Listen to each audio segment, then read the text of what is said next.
Hello everyone, I am Khushboo Dak and welcome to all of you आपका अपना channel शिक्षा mission. तो अभी अपना टॉपिक चल रहा है mechanical property of solid. Previous class में हम डिस्कस कर चुके हैं stress, strain, modulus of elasticity. अब आज हम करेंगे इस पे बेस न्यूमेरिकल। तो स्टार्ट करते हैं क्लास को। A very good morning to all of you. अब बेस न्यूमेरिकल को लेने से पहले हम देख लेते हैं एक बार यंग मॉड्यूलस ऑफ इलास्टिसिटी क्या होता है। तो हम वैसे डिस्कस कर चुके हैं यंग मॉड्यूलस ऑफ इलास्टिसिटी के बारे में।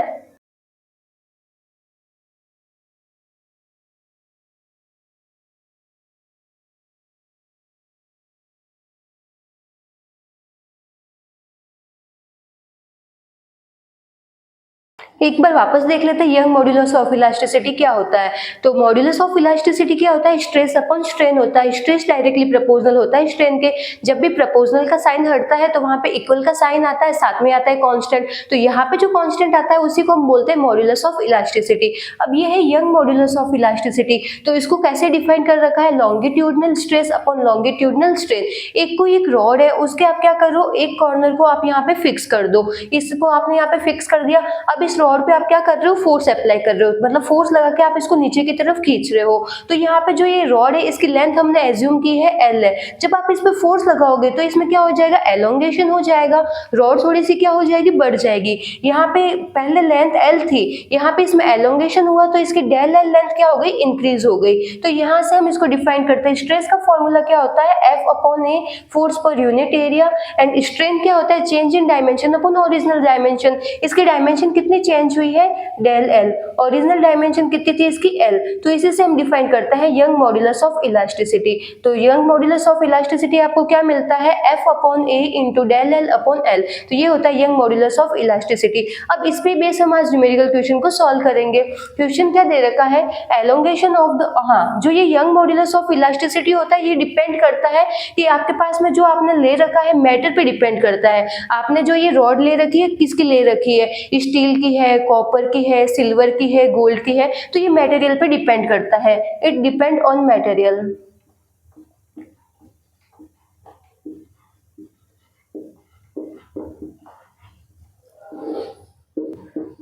ठीक है, अब देखते हैं अपन question. Elongation of a steel bar 1 metre long and 1.5 centimetre square cross section area when subject to pull of 1.5 into 10 to the power 4 newton. अब यहाँ पे आपको क्या बोल रहे हैं कि आपके पास में एक रॉड है,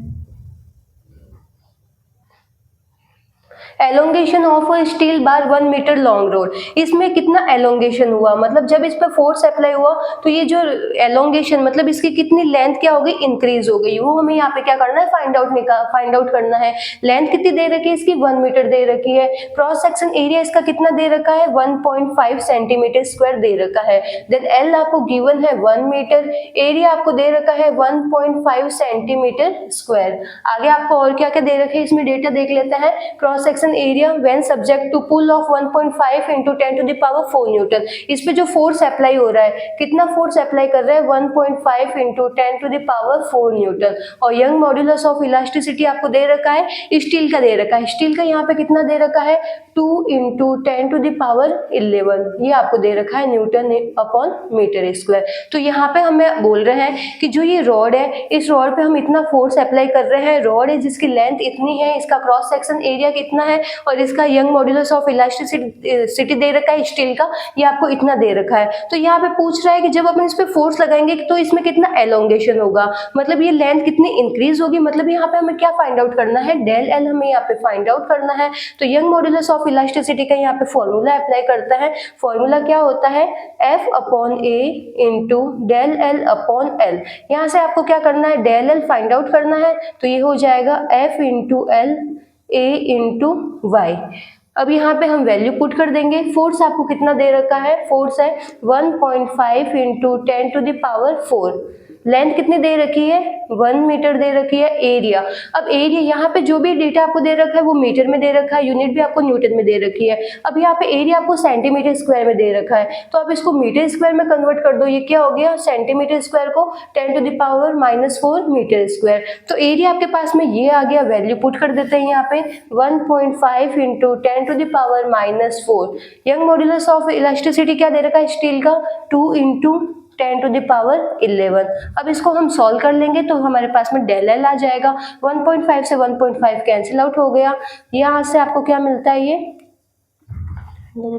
8।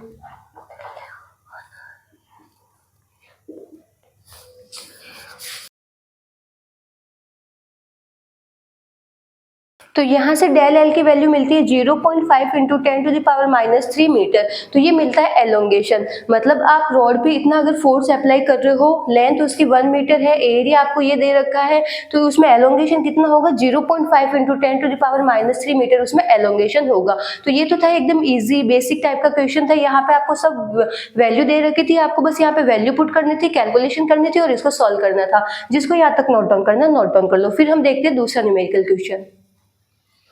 नेक्स्ट क्वेश्चन देखते हैं, find the minimum cross section area of the wire so that it does not break. Wire breaking stress 2 into 10⁵ newton पर मीटर स्क्वायर। तो यहाँ पे आपको क्या दे रखा है, पुली दे रखी है। पुली से दो ऑब्जेक्ट लटके हुए हैं। एक ऑब्जेक्ट है जिसका मास है 2 kg और सेकंड है जिसका मास है 4 kg। अब ये पुली से ये क्या है, इस तरीके से हैंग हो रखे हैं। यहाँ पे आपको क्या बोल रहे हैं कि आपको यहाँ पे निकालना है क्रॉस सेक्शन एरिया, निकालना है कि मिनिमम कितना वायर का क्रॉस सेक्शन एरिया होना चाहिए कि ये जो वायर है ये ब्रेक ना हो। देखो, find the minimum cross section area of the wire so that it does not break. Wire का कितना मिनिमम एरिया होना चाहिए जिससे क्या हो, इस पे स्ट्रेस लग रहा है, स्ट्रेस की वजह से ये ब्रेक ना हो। और वायर पे ब्रेकिंग स्ट्रेस कितना लग रहा है, 2 इंटू 10⁵ न्यूटन पर मीटर स्क्वायर। अब इस टाइप के जो पुली वाले क्वेश्चन आता है उसमें हम शॉर्टकट भी अप्लाई कर सकते हैं। तो पहले तो हम देख लेते हैं इसका शॉर्टकट से कैसे हो जाएगा। तो शॉर्टकट अप्लाई करेंगे हम, इस पे देखते हैं कि टेंशन फोर्स इस पे कितनी लगेगी। तो इसमें टेंशन फोर्स लगेगी, देखो जितने भी मास होते हैं इसको अपन ने मान लिया ये है m1 और ये है m2। तो इसका शॉर्टकट है 2m1 m2 upon m1 plus m2 g। ये है इसका शॉर्टकट। अब यहाँ से देखते हैं इसका आंसर क्या आता है कि इस पे कितनी टेंशन लग रही है। 2 इंटू फर्स्ट ऑब्जेक्ट है मास कितना है 2, सेकंड ऑब्जेक्ट का मास है 4, 2 + 4 6 इंटू जी को यहाँ पे हम ले लेते हैं 10 ले लेते हैं, अप्रोक्स ले लेते हैं तो 10 वैल्यू ले लेंगे। ये अपन इसको कट कर देते हैं 3, तो ये आपको मिलता है 80/3। तो यहाँ से आपको टेंशन कितनी मिल गई है, 80/3 मिल गई है। तो ये तो हो गया शॉर्टकट से। अब यहाँ पे हम कॉन्सेप्ट को अप्लाई करके देखते हैं। तो यहाँ पे अब देखेंगे कॉन्सेप्ट से, तो ये देखो जो ये सेकंड ऑब्जेक्ट है इसका मास ज्यादा है। अब ये क्या करेगा, अपने वेट की वजह से नीचे की तरफ आएगा, तो ये क्या करेगा, नीचे की तरफ मूव होगा। अब यहाँ पे इस पे नीचे की तरफ कितना फोर्स लग रहा है, कितना वेट लग रहा है, तो वेट हो गया इसका, वेट होता है mg, तो नीचे कितना लग रहा है 4g नीचे की तरफ लग रहा है। अब यहाँ पे जो ये वायर है तो वायर में क्या लगेगा, टेंशन फोर्स लगेगा। तो टेंशन फोर्स क्या होता है, अवे फ्रॉम ऑब्जेक्ट, ऊपर की तरफ लगेगा टेंशन फोर्स। अब इसमें जो एक्सेलरेशन देखो, ये भारी है तो ये भारी है तो ये क्या करेगा, नीचे की तरफ जाएगा। तो जिस साइड में बॉडी एक्सेलरेट होती है उस साइड के फोर्स को पॉजिटिव और उसके जस्ट ऑपोजिट फोर्स को हम लेते हैं नेगेटिव। तो यहाँ पे हम इसके लिए क्या करेंगे, इक्वेशन लगाते हैं। तो इसके लिए देखो, बॉडी एक्सेलरेट हो रही है तो ये नीचे की तरफ मूव कर रही है, डाउनवर्ड डायरेक्शन में ये मूव कर रही है, तो ये वाले फोर्स हो जाएगा पॉजिटिव और इसके जस्ट ऑपोजिट डायरेक्शन वाला फोर्स क्या हो जाएगा, नेगेटिव। तो इसकी हम इक्वेशन बनाते हैं। तो इक्वेशन क्या हो गया, 4g - t। नेट फोर्स किसके बराबर होता है, सेकंड इक्वेशन क्या थी अपना, सेकंड रूल, नेट फोर्स होता है ma के बराबर, मास कितना दे रखा है 4 एंड एक्सेलरेशन। तो ये हो गई फर्स्ट इक्वेशन। यहाँ पे हमने इसके लिए लगा दी है इक्वेशन, ये क्या हो गया 4g - t = 4a। Net force ma के बराबर होता है तो यहाँ से हमने नेट फोर्स कंसीडर कर दिया। 4g - t किसके बराबर, ma, तो m कितना है 4, तो ये हो गया 4a। अब देखते हैं सेकंड ऑब्जेक्ट। तो ये जब सिस्टम नीचे की तरफ जाएगा तो ये वाला सिस्टम क्या करेगा, ऊपर की तरफ जाएगा। तो ये मूव कर रहा है ऊपर की तरफ, तो इसमें एक्सेलरेशन आपको क्या मिलेगा, अपवर्ड डायरेक्शन में एक्सेलरेशन मिल रहा है। अब जो वायर है तो वायर में क्या लगेगी, tension force. Tension force always क्या होती है, अवे फ्रॉम ऑब्जेक्ट, ऑब्जेक्ट से दूर की तरफ लगती है। अब यहाँ पे देखो 2 kg, इसका जो ये वेट है, वेट कहाँ एक्ट करेगा, डाउनवर्ड डायरेक्शन में, तो इसका वेट कितना हो गया 2g। अब इसके लिए हम यहाँ पे इक्वेशन लिख देते हैं, जिस साइड में बॉडी एक्सेलरेट होती है उस साइड के फोर्स को पॉजिटिव और उसके जस्ट ऑपोजिट फोर्स को नेगेटिव। तो ये वाला फोर्स हो गया ऊपर वाला पॉजिटिव और नीचे वाला क्या हो गया, नेगेटिव। इक्वेशन लिखते हैं यहाँ पे इसके लिए t - 2g। नेट फोर्स किसके बराबर होता है, एम ए के बराबर, मास कितना दे रखा है 2, और ये हो गया ए। तो ये हो गई सेकंड इक्वेशन। अब फर्स्ट इक्वेशन और सेकंड इक्वेशन दोनों को हम ऐड कर देते हैं, equation first plus equation second. तो यहाँ से देखो minus T and plus T आपस में कैंसिल आउट हो जाएगा, 4g माइनस 2g क्या हो गया 2g, और ये हो गया 4 प्लस 2 6a। तो यहाँ से आप एक्सेलरेशन की वैल्यू फाइंड आउट कर लोगे। तो एक्सेलरेशन आपको कितना मिला है 2g/6, तो ये आपको कितना मिल गया 3। तो ये आपको एक्सेलरेशन मिलता है g/3, तो ये हो गया 10/3। एक्सेलरेशन आपको मिल गया 10/3। अब एक्सेलरेशन की वैल्यू आप कोई भी इक्वेशन में पुट कर दो तो वहां से आपके पास में टेंशन की वैल्यू आ जाएगी। इसमें पुट करते हैं t minus 2g is equal to 2a, then t is equal to 2g plus 2a। जी हमने यहाँ पे क्या लिया है 10 लिया है, तो ये हो गया 2 इंटू 10 प्लस 2। एक्सेलरेशन कितना है 10/3, तो ये आपके पास में आ गया 20 प्लस 20/3।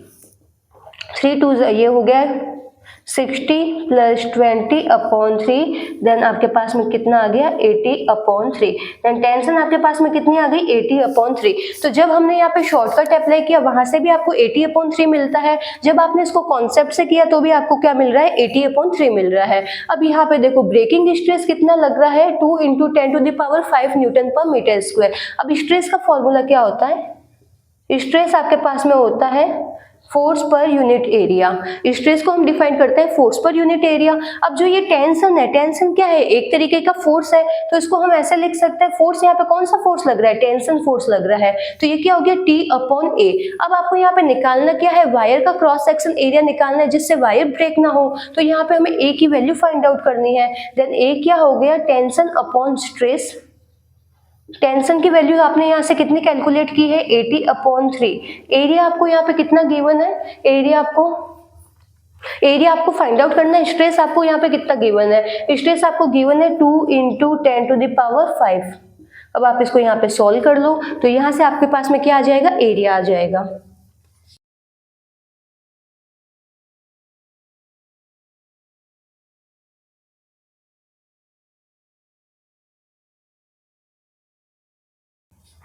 तो यहाँ पे जब इसको सॉल्व किया तो एरिया कितना आया है 1.33 इंटू 10⁻⁻4 मीटर स्क्वायर। मतलब जो वायर है उस वायर का अगर इतना एरिया होगा और उस पर अगर इतना फोर्स लग रहा है तो यहाँ पे फोर्स कौन सा लग रहा है टेंशन फोर्स लग रहा है, तो इतना यहाँ पे टेंशन फोर्स लग रहा है और अगर उसका इतना एरिया है तो ये जो वायर है वो ब्रेक नहीं होगा। तो जिसको यहाँ तक नोट डाउन करना नोट डाउन कर लो। यहाँ पे हमने क्या देखा है, सबसे पहले तो हमने देखा यहाँ पे फोर्स कौन सा अप्लाई हो रहा है, टेंशन फोर्स अप्लाई हो रहा है, तो इसको आप इसको शॉर्टकट से भी अप्लाई कर सकते हो। शॉर्टकट से हमने फाइंड आउट कर लिया, कॉन्सेप्ट से भी देख सकते हो, तो कॉन्सेप्ट से भी आपको आंसर क्या मिलेगा सेम मिलेगा। फिर आपको स्ट्रेस का फॉर्मूला क्या मिलता है फोर्स पर यूनिट एरिया। अब यहाँ पे फोर्स कौन सा लग रहा है टेंशन फोर्स लग रहा है, तो ये हो गया टेंशन अपॉन एरिया। यहाँ से हमने एरिया की वैल्यू को फाइंड आउट कर दिया, टेंशन हमने कैलकुलेट किया, स्ट्रेस आपको गिवन था, यहाँ पे कैलकुलेशन करनी थी और एरिया फाइंड आउट करना था। जिसको नोट डाउन करना है नोट डाउन कर लो।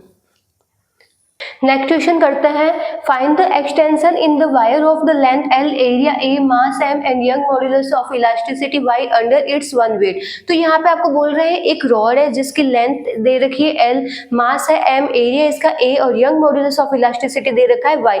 अब इसके खुद के वेट की वजह से इसमें कितना एक्सटेंशन होगा, मतलब यहाँ पे ये जो रॉड है उसको हमने ऐसे हैंग कर रखा है। अब ये अपने वेट की वजह से इस पे क्या लगेगा एक फोर्स लगेगा। अब इसका जो वेट है वेट क्या करेगा डाउनवर्ड डायरेक्शन में एक्ट होगा, तो वेट की वजह से इसमें कितना एक्सटेंशन होगा वो हमें यहाँ पे क्या करना है फाइंड आउट करना है। तो यहाँ पे देखते जो ये लेंथ है L दे रखी है आपको, तो यहाँ से आप क्या करो, यहाँ से अपन एज्यूम कर लेते हैं कि जो ये डाउनवर्ड साइड है डाउनवर्ड साइड से हम x डिस्टेंस दूर जाके यहाँ पे कोई एक स्ट्रिप लेते हैं। अब यहाँ पे हम जो बात कर रहे हैं वो बात करेंगे डेल x कि ये जो डेल x है डेल x की वजह से इसमें कितना एक्सटेंशन होगा। तो यहाँ पे देखो यंग मॉड्यूलस ऑफ इलास्टिसिटी आपको क्या मिलता है y is equal to force पर unit area into del L upon L, ये आपको मिलता है यंग मॉड्यूलस ऑफ इलास्टिसिटी। अब यहाँ पे हमें क्या निकालना है एक्सटेंशन निकालना है, तो एक्सटेंशन क्या निकालना है डेल L निकालना है, तो वो आपको क्या हो जाएगा F into L y upon a। तो यहाँ पे हम जो यूज करेंगे, यूज किसको करेंगे इस फॉर्मूले को यूज करेंगे। अब यहाँ पे आप देखो जो ये मास है, मास आपको कितना दे रखा है m मास दे रखा है, तो जो ये m मास है वो क्या है पूरी रोड का मास दे रखा है m। तो यहाँ पे आप देखो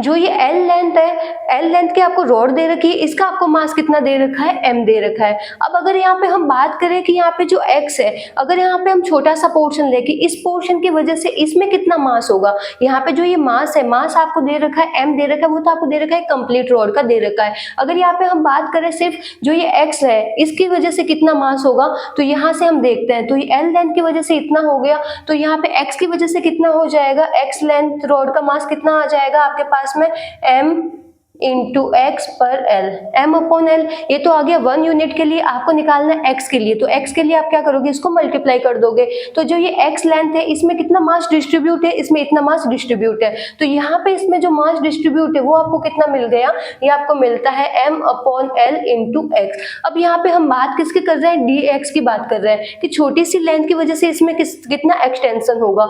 अब इसमें हम एक्सटेंशन ऐसे क्यों ले रहे हैं, क्योंकि यहाँ पे देखो जो ये मास है वो क्या कर रहा है, पूरा डिस्ट्रीब्यूट है। अब अगर अपन इस पोर्शन को देखें तो इस पोर्शन के नीचे क्या है, इतना सा मास डिस्ट्रीब्यूट है, तो वो क्या करेगा, इसको नीचे की तरफ खींचेगा।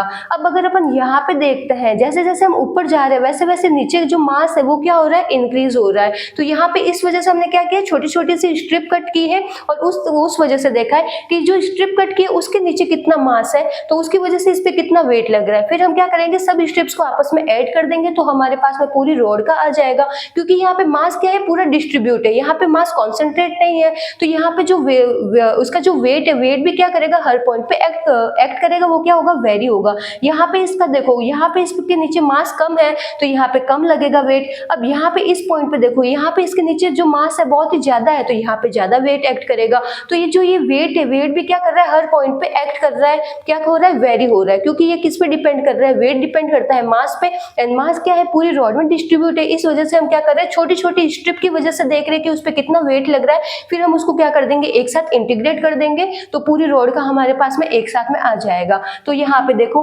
एक्स लेंथ की जो रॉड है उसके अंदर कितना मास डिस्ट्रीब्यूट है, m upon L into x. अब देखो जो पूरी रॉड है उसमें तो m है, लेकिन यहाँ पे हमने इतने से पोर्शन में देखा, तो इतने से पोर्शन में तो इतना से मास है, तो इतना सा मास क्या करेगा, वेट बनाएगा। जैसे जैसे आप ऊपर जाओगे वैसे वैसे मास की वैल्यू क्या हो जाएगी, इंक्रीज हो जाएगी, और वेट की वैल्यू भी इंक्रीज हो जाएगी। अब यहाँ पे हमने एक्स लेंथ के लिए यहाँ पे निकाल दिया। अब यहाँ पे इसकी वजह से देखो, इसकी वजह से इसमें एक्सटेंशन कितना होगा, तो यहाँ पे हम निकालते हैं छोटा सा dl। यहाँ पे छोटे से पोर्शन की वजह से इसमें छोटा सा एक्सटेंशन होगा, उसको हमने एज्यूम कर दिया है dl। अब यहाँ पे वैल्यू पुट कर देते हैं। अब देखो इसमें कितना वेट लगेगा, तो इसका मास तो हो गया, ये वेट क्या होता है mg, तो वेट हो गया इसका g, तो इसमें इतना वेट लगेगा। वेट क्या है, एक तरीके का फोर्स है, तो यहाँ पे फोर्स कितना लग रहा है, फोर्स लग रहा है mxg अपॉन l।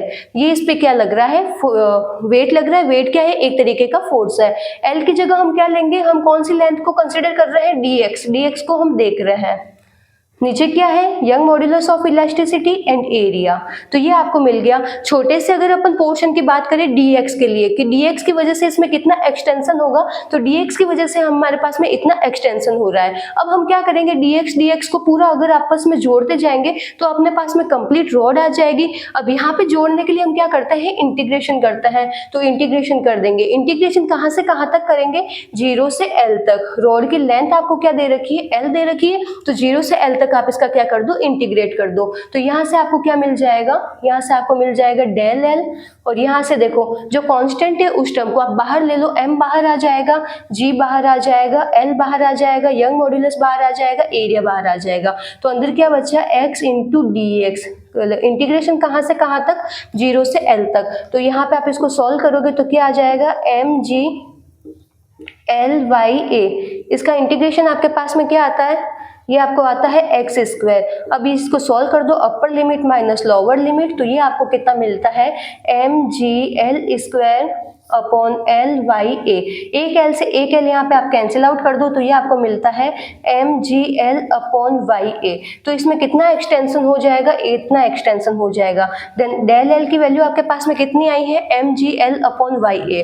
क्वेश्चन क्या था, एक बार वापस देख लेते हैं। एक रॉड है, रॉड आपको दे रखी है, l लेंथ की रॉड है, जिसका मास आपको दे रखा है m, क्रॉस सेक्शन एरिया है a, and Young modulus of elasticity आपको दे रखा है y। अब आपको यहाँ पे पूछ रहे हैं कि ये इसकी वेट की वजह से, खुद के वेट की वजह से इसमें कितना एक्सटेंशन होगा। तो यहाँ पे हम क्या करेंगे, जो ये मास है, मास क्या है, पूरी रॉड के अंदर डिस्ट्रीब्यूट है। जैसे ये रॉड है, इस रॉड में मास क्या है, हर पॉइंट पे डिस्ट्रीब्यूट है। तो यहाँ से हमने क्या किया, छोटा सा पोर्शन x डिस्टेंस हम ऊपर गए और वहां पे हमने छोटी सी स्ट्रिप कट की और फिर हमने उसके लिए देखा कि ये जो ये dx है, dx की वजह से इसमें कितना एक्सटेंशन हो रहा है। तो यहाँ पे देखो dx के नीचे तो मास कम है, तो मास कम है तो इसका वेट क्या हो जाएगा, इसके नीचे इसका वेट कम होगा। जैसे जैसे ये ऊपर जाएगा वैसे वैसे मास क्या हो रहा है, इंक्रीज हो रहा है। तो वेट भी इसका क्या हो रहा है, इंक्रीज हो रहा है। मतलब हर पॉइंट पे मास वेरी हो रहा है तो हर पॉइंट पे इसका वेट भी वेरी हो रहा है। तो यहाँ पे हमने क्या देखा है कि जो पूरी एल लेंथ की जो रॉड है उसका मास आपको दे रखा है m। तो ये सिर्फ x के, यहाँ पे जो आपने कंसिडर किया है x लेंथ की जो ये रॉड है इसका मास कितना हो जाएगा, तो इसका मास हो जाएगा